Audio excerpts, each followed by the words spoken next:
Salut à tous, on se retrouve pour l'épisode 1352 du Zap Image. On commence aujourd'hui avec quelques anniversaires. Tout d'abord l'attaquant canadien Jonathan David, l'attaquant lillois qui fête aujourd'hui ses 21 ans. Il y a aussi le jeune crack Myron Boadu qui fête aujourd'hui seulement ses 20 ans. Donc lui c'est un joueur néerlandais. Très peu connu les gars, mais vous allez voir, dans les prochaines années on va beaucoup entendre parler de lui les gars parce qu'il a un sacré talent. Donc il fête aujourd'hui seulement ses 20 ans. Ensuite c'est Declan Rice. Le joueur de West Ham qui fête seulement ses 22 ans, pisté par l'équipe de Chelsea, le joueur anglais.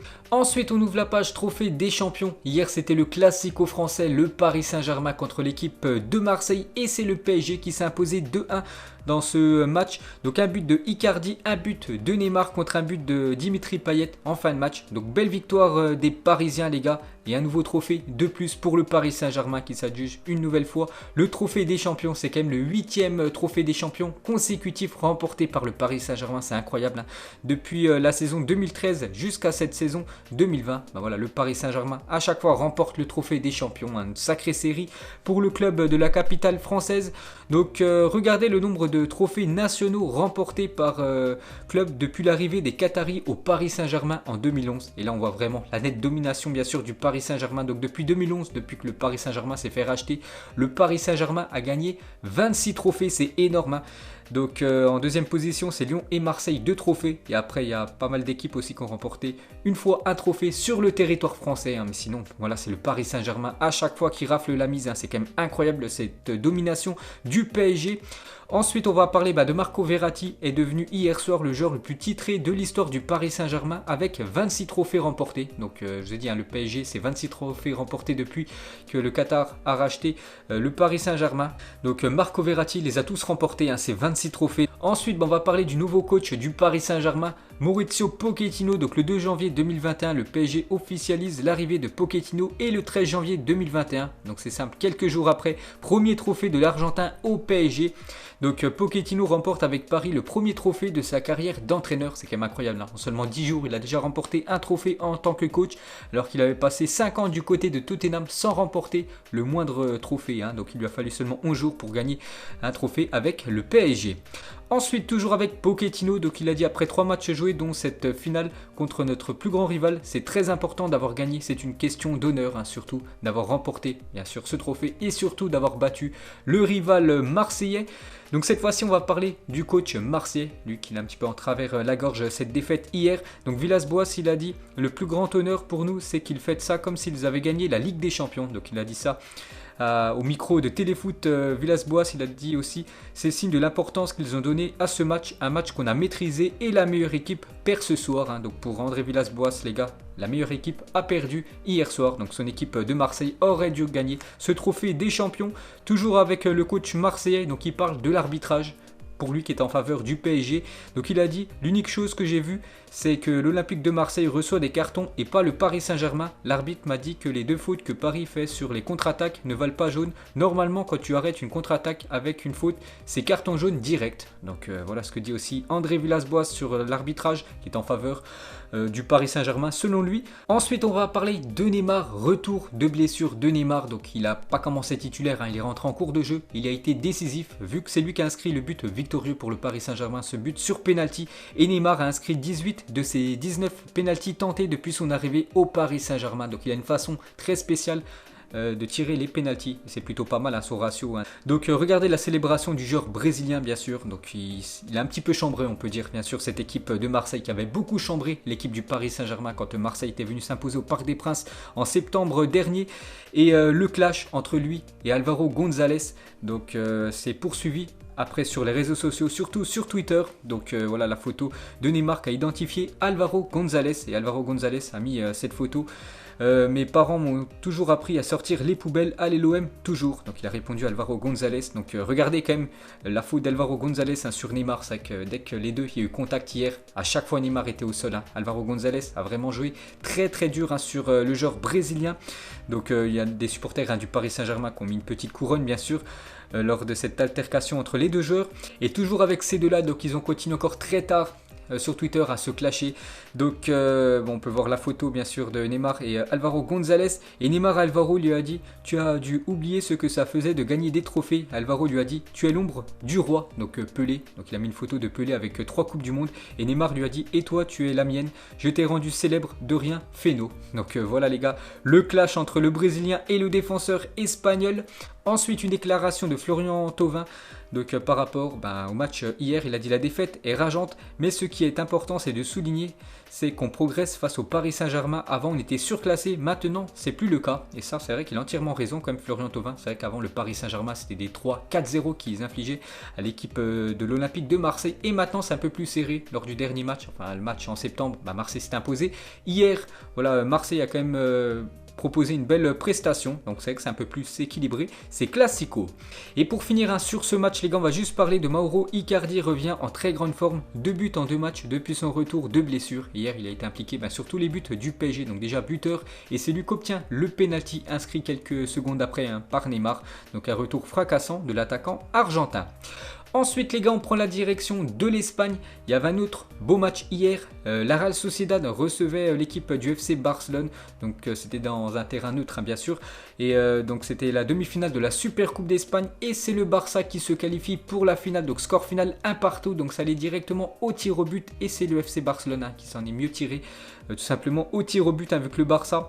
Inscrit 3 pénaux. La Real Sociedad 2 pénaux inscrits. On peut voir que la Real Sociedad les gars a loupé ses 3 premiers tirs au but. Dont 2 arrêtés les gars par le gardien allemand Ter Stegen. C'est illustré hier soir en stoppant les 2 premiers tirs au but de la Real Sociedad. Donc un homme fort bien sûr Ter Stegen, et bien sûr il a été élu homme du match, le gardien allemand. Donc les pénaltys arrêtés ont été très importants pour l'équipe du Barça, mais même lors des 90 minutes de jeu, les gars, il a réalisé des arrêts incroyables. Donc très très bon hier, le gardien allemand. Donc on peut voir qu'il fait la une des journaux sportifs espagnols. Donc la une journal Marca, c'est marqué Inter.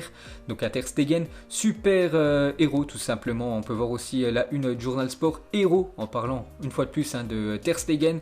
Et la une journal Mundo Deportivo en finale, cette équipe du FC Barcelone. Donc on va parler d'Antoine Griezmann les gars. Donc lors de la séance de tir au but, Antoine Griezmann les gars, complètement foiré son tir au but malgré un penalty manqué par Antoine Griezmann, et grâce à Ter Stegen, le Barça est qualifié pour la finale de la Super Coupe d'Espagne, à suivre bien sûr ce dimanche sur la chaîne L'équipe. C'est vrai qu'Antoine Griezmann les gars, complètement foiré son penalty, et Antoine Griezmann a encore raté un penalty hier soir. Il a désormais raté ses 5 derniers penaltys, c'est incroyable cette mauvaise série pour Antoine Griezmann. Donc les 2 derniers avec l'équipe du Barça, et les 3 avant avec l'équipe de France tout simplement. Donc Antoine Griezmann, très mauvaise série actuellement niveau penalty. Ensuite on va parler d'un autre français, c'est Ousmane Dembélé, a l'air de maîtriser le bluff à la perfection. Donc lui aussi il a tiré son penalty lors de la séance, mais lui l'a mis les gars, et regardez comment il a tiré son penalty hier soir. Donc le bluff pour Ousmane Dembélé qui a commencé à être côté droit, donc en gros il allait tirer avec son pied gauche, et au dernier moment les gars il a tiré avec son pied droit, il a inscrit le but.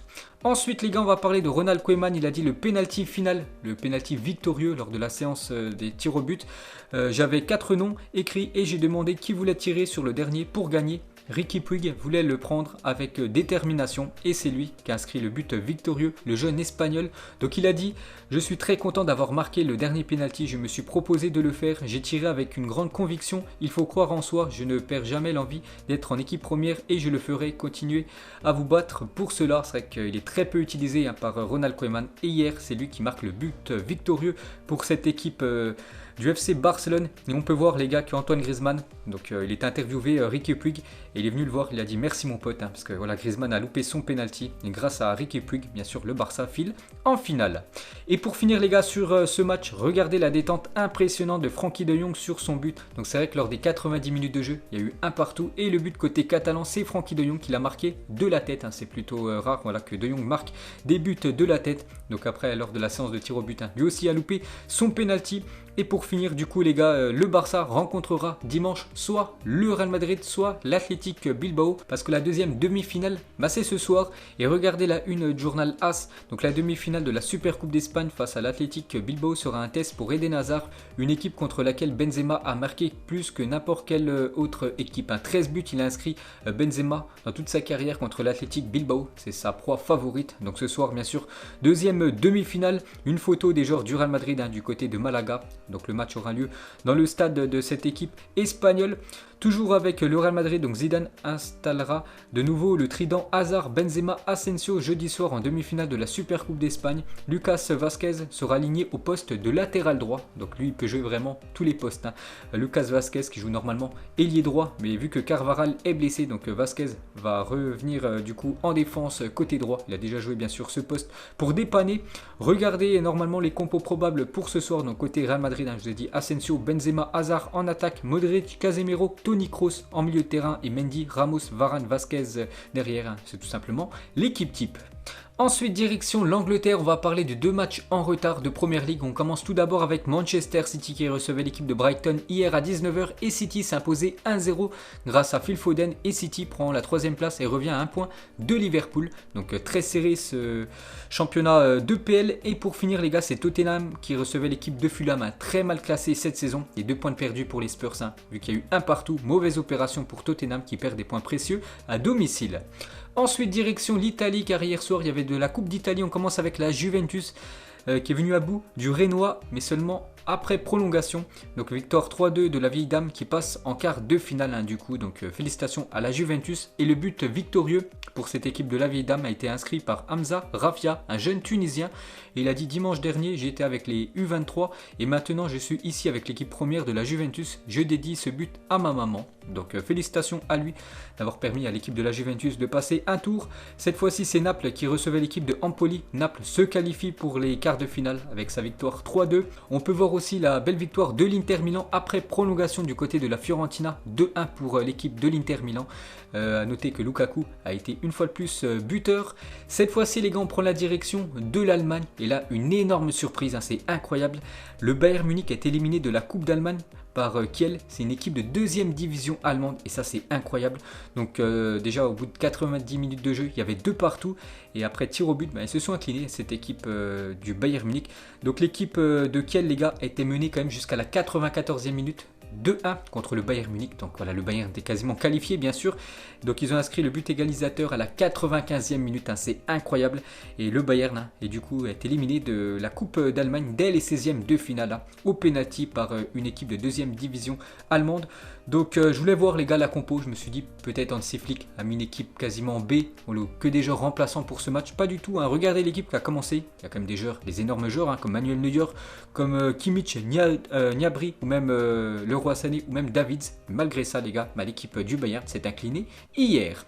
Et pour finir avec eux, vraiment pour vous montrer que ce début d'année 2021 est plutôt compliqué quand même pour cette équipe du Bayern. Donc le Bayern Munich a désormais perdu plus de matchs en 2021, donc déjà 2 matchs perdus, qu'il en a perdu sur l'ensemble de l'année 2020. Un match perdu l'année dernière, alors que là on est début janvier et déjà 2 matchs perdus pour cette équipe du Bayern Munich.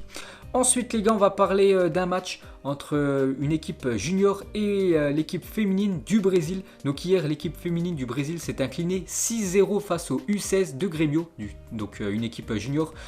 Au Brésil, le match s'est joué en seulement 60 minutes, demi-temps de 30 minutes. Et quand même, l'équipe junior a infligé 6-0 à l'équipe féminine, donc l'équipe première du Brésil. Donc la sélection féminine du Brésil s'est inclinée 6-0 face au U16 de Grêmio mardi lors d'un match amical de 60 minutes dans le cadre de sa préparation aux Jeux Olympiques. Marta, élue meilleure joueuse de la FIFA à 6 reprises, était sur la pelouse. Mais malgré ça, son équipe s'est inclinée 6-0. Ensuite, quelques infos transferts. On commence avec une info transfert officielle. On en parlait ces derniers jours. Cette fois-ci, c'est officiel. L'Atlético Madrid annonce officiellement l'arrivée de Moussa Dembélé, l'attaquant lyonnais. Donc, il arrive en prêt avec option d'achat jusqu'en fin de saison. Donc une option d'achat de 35 millions d'euros, bien sûr, s'il fait l'affaire du côté de l'Atlético Madrid. Donc bonne chance à lui en Espagne. Donc Dembélé sous ses nouvelles couleurs de l'Atlético Madrid. Et les statistiques de Moussa Dembélé avec l'Olympique Lyonnais. Donc c'est quand même 108 matchs joués, 45 buts et 13 passes décisives pour l'ancien joueur du Celtic Glasgow.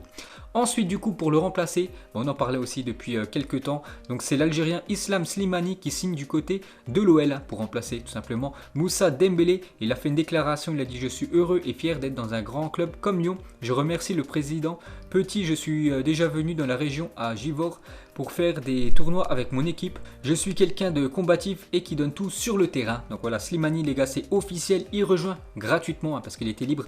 Donc il rejoint cette équipe de l'OL. Ensuite des nouvelles de Stéphane Ruffier, donc il y a quelques jours. Donc Stéphane Ruffier et l'AS Saint-Etienne, c'était fini.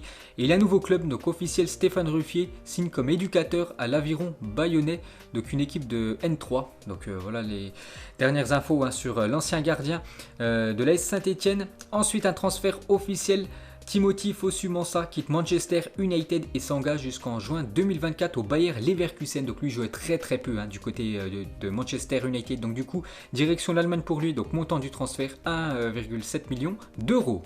Ensuite, une photo collector de Thierry Henry avec la Coupe du Monde et surtout, il portait le maillot de Ronaldo R9. Donc, il avait échangé son maillot lors de la finale de la Coupe du Monde 1998, remportée par l'équipe de France 3-0. Donc, voilà une photo collector de Thierry Henry en train d'embrasser la Coupe du Monde, mais avec le maillot brésilien. Toujours avec Thierry Henry, regardez à l'époque l'équipe du Barça, les gars, ce 11 barcelonais, bien sûr, avec Thierry Henry tout au fond à gauche de l'image, avec Yaya Touré aussi, Lionel Messi, bien évidemment, Eric Abidal, il y avait même bien sûr Xavi.